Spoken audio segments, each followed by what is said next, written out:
গ্ৰহণ কৰিছে আমাৰ হিতাধিকাৰী শকুন্তলা মহানন্দে।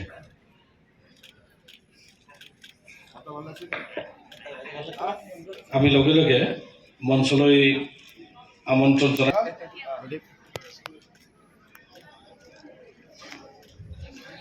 আমি এইখিনিতে চেক বিতৰণ কাৰ্যসূচী স্থগিত ৰাখিছোঁ।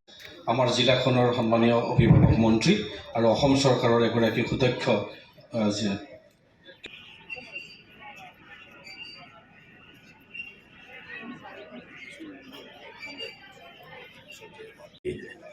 अरुणाचल वो धरती है जहां देश में सबसे पहले सूर्य की এটিকলি দুটিপাত আঁচনিখন আমাৰ চাহ বাগানৰ শ্ৰমিকসকলৰ কাৰণে আৰু চাহ বাগানৰ গৌৰৱোজ্জ্বল 200 বছৰ অতিক্ৰম কৰা উপলক্ষে এই আঁচনিখন দিয়া হৈছিল, যাতে আমি চাহ উৎপাদনৰ পিছফালে থিয় হৈ থকা আমি প্ৰতিগৰাকী শ্ৰমিককে যাতে সন্মান প্ৰদৰ্শন কৰিব পাৰোঁ।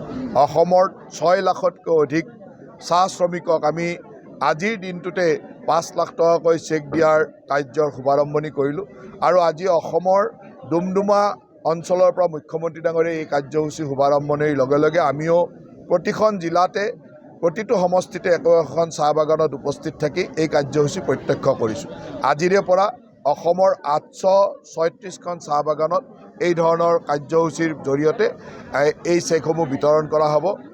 নাগৰিজুলি আমাৰ তামুলপুৰ জিলাত নাগৰিজুলি আৰু মেনকা চাহ বাগিচাত দুয়োখনতে মিলি প্ৰায় 1900 চাহ শ্ৰমিকে এই সুবিধা পাব আৰু আজি নাগৰিজুলিৰ আমি 1053খন চেক আমি ইয়াতে বিতৰণ কৰিম আৰু ঠিক তেনেদৰে মেনকা চাহ বাগানতো আমাৰ লোক উপস্থিত আছে আৰু তেখেতসকলে তাত সেই চেকসমূহ বিতৰণ কৰিব। গতিকে এই আঁচনিয়ে শ্ৰমিকসকলৰ জীৱনত কিছু পৰিমাণে পৰিৱৰ্তন আনিব বুলি বিশ্বাস ৰাখোঁ।